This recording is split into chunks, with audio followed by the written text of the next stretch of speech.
As Adam Parfrey states in Apocalypse Culture, Captain EO, a new attraction at Disneyland, a special 3D musical made by Francis Ford Coppola and George Lucas.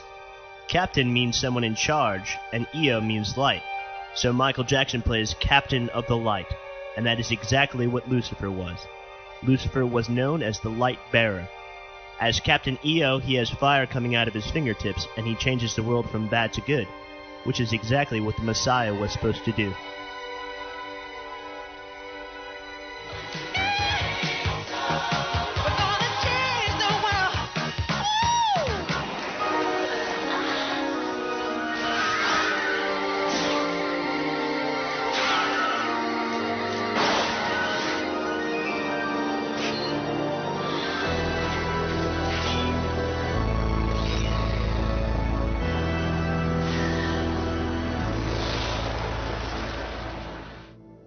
Yet another Luciferic icon shooting electrical hate from his fingertips is Christopher Lee.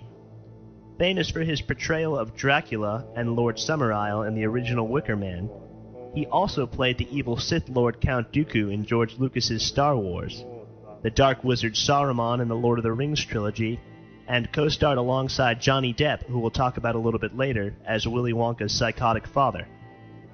The strange space-time tie-in with Lee has to do with the actor who would eventually play his role in the remake of The Wicker Man, Nicolas Cage.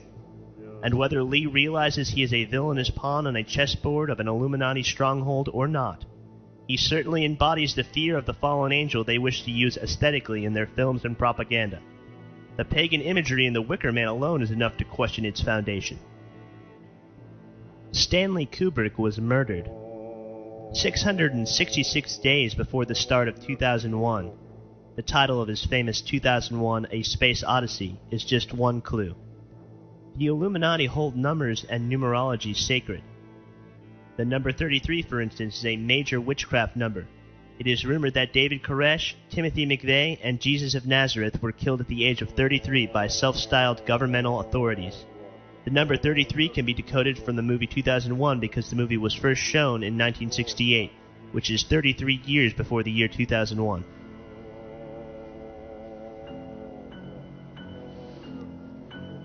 I'm sorry,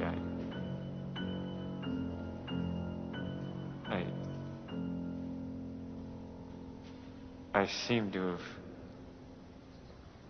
forgotten it. That's unfortunate. Because here, it doesn't matter whether you have forgotten it, or if you never knew it. You will kindly remove your mask.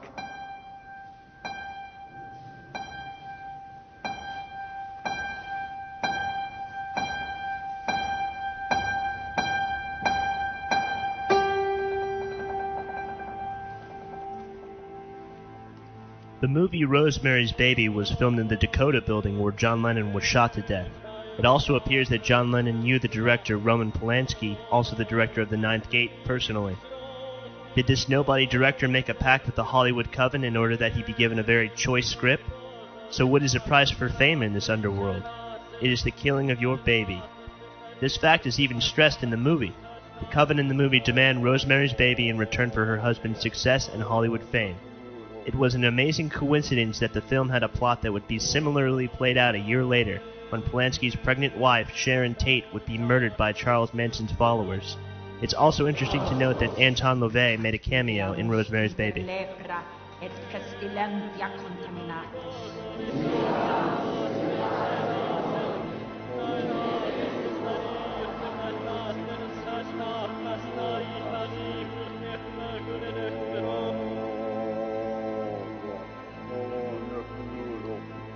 I've noticed the Illuminati's persistence in using Nicolas Cage as their go-to guy when it comes to Hollywood film.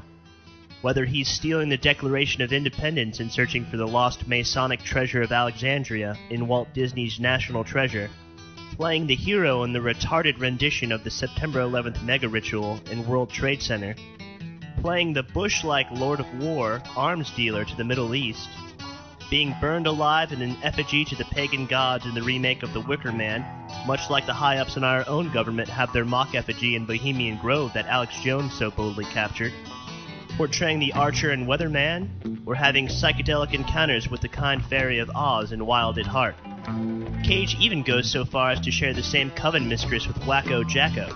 That's right, the offspring of the king himself, Ms. Presley.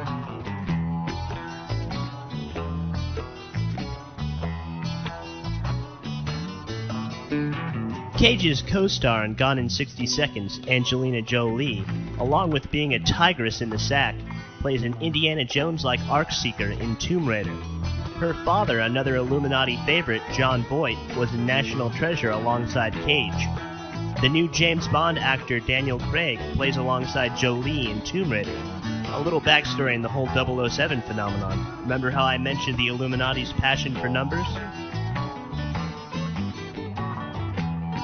John Dee, chief officer and advisor to Queen Elizabeth in the 1500s, was a very special secret